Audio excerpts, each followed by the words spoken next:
Ya, Anda kembali bersama kami di Prime Time Talk. Pemirsa, hasil quick count atau hitung cepat dari lembaga survei CSIS Cyrus pada pemilu presiden 9 Juli kemarin, Prabowo Hatta meraih 47,06% dan Jokowi JK 52,94%. Ya, itu adalah salah satu hasil quick count ataupun juga hitung cepat lembaga survei Cyrus dan juga CSIS.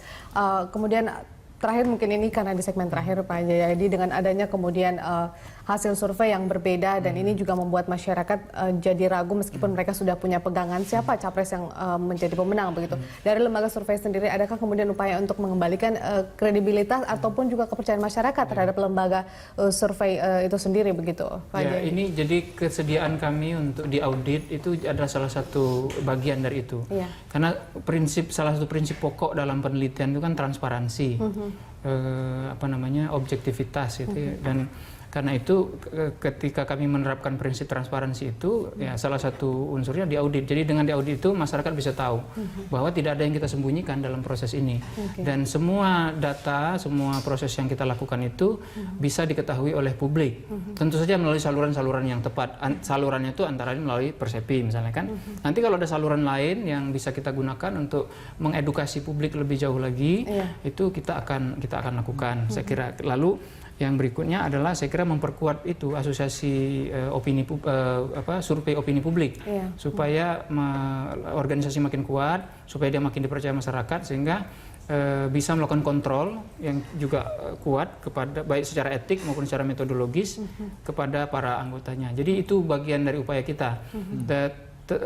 Saya tidak tahu seberapa jauh damage kerusakan dalam konteks kepercayaan kepada lembaga survei itu dilakukan. Kita akan lihat nanti ke depan, tapi ini jadi audit ini adalah salah satu langkah awal kita untuk memulihkan kepercayaan itu. Apakah kemudian lembaga survei juga mengawal penghitungan yang akan dilakukan KPU ke depannya begitu demi kemudian artinya karena kalau kita lihat dari hasil survei lembaga survei yang dikatakan kredibel ini tentunya Anda semua juga mau bahwa hasilnya tidak jauh berbeda kemudian dari hasil quick count itu sendiri kan adalah salah satu bentuk kontrol dari masyarakat. Itu sebenarnya fungsi utamanya. Fungsi quick count bukan hasil siapa menang sebetulnya fungsi utama, tapi mengingat pengalaman bahwa yang diprediksi oleh quick count itu biasanya tidak terlalu berbeda sehingga orang kemudian fokusnya lebih banyak ke soal siapa yang menang siapa yang kalah. Tapi fungsi utamanya adalah seperti kata Mas Dirga tadi, fungsi utamanya adalah memberikan data pembanding supaya nomor satu, karena memang penghitungan berjenjang ini rawan kan. Berapa hari nginep di kelurahan, berapa hari 2-3 hari nginep di kecamatan, lalu sekarang diproses nanti kabupaten kota, provinsi dan seterusnya. Itu kan memungkinkan ada jin yang masuk ke dalam kota-kota itu yang tidak bisa diverifikasi. Nah, dengan adanya data pembanding, nanti kan ketika hasil akhirnya diumumkan, official count-nya diumumkan, kalau ternyata beda banget gitu atau bertolak belakang, pasti salah satunya salah gitu. Nah, kalau salah satunya salah, dua-duanya diaudit.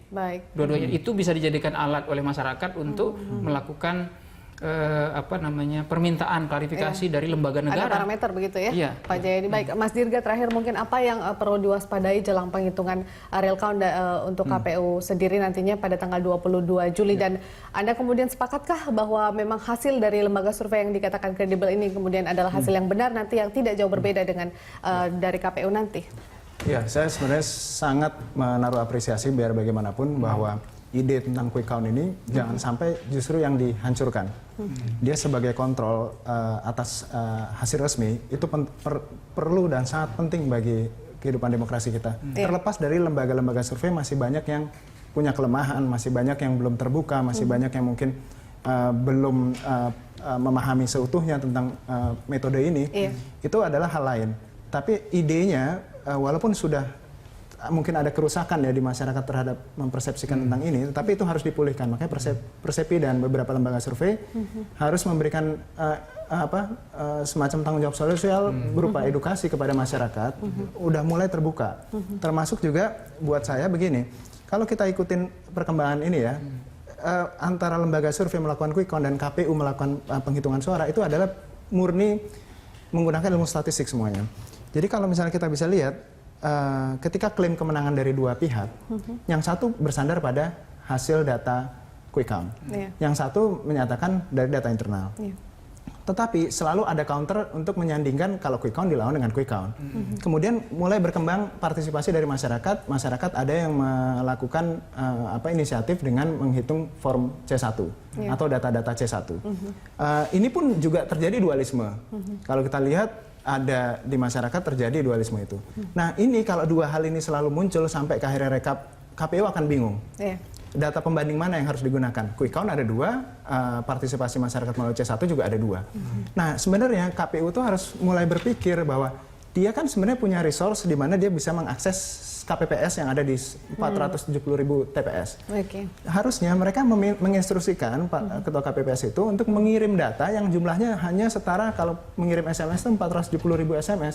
Kalau di beberapa kita lihat ya ajang-ajang bakat itu masuk SMS 1 juta bisa, saya pikir ini masih ada waktu ya 5 hari. Ada patokan juga buat KPU-nya begitu ya. Kalau di ujung nanti rekap udah naik, mereka terus habis bingung, itu mereka juga harus punya data pembanding internal yang buat saya harus diambil dari seluruh TPS itu. Ya, kita harapkan nanti kemudian hasil penghitungan dari KPU 22 Juli bisa sesuai dengan data yang kemudian terjadi pada saat Pilpres 9 Juli kemarin, dan kita berharap itu terus dikawal oleh masyarakat dan KPU pun kemudian juga berupaya sebaik mungkin agar hasilnya adalah yang benar adanya dan tidak. Media juga harus terus mengawal. Betul, kami akan selalu melakukan itu. Baik, terima kasih Pak Jayadi dan juga Mas Dirga sudah bergabung bersama kami di Prime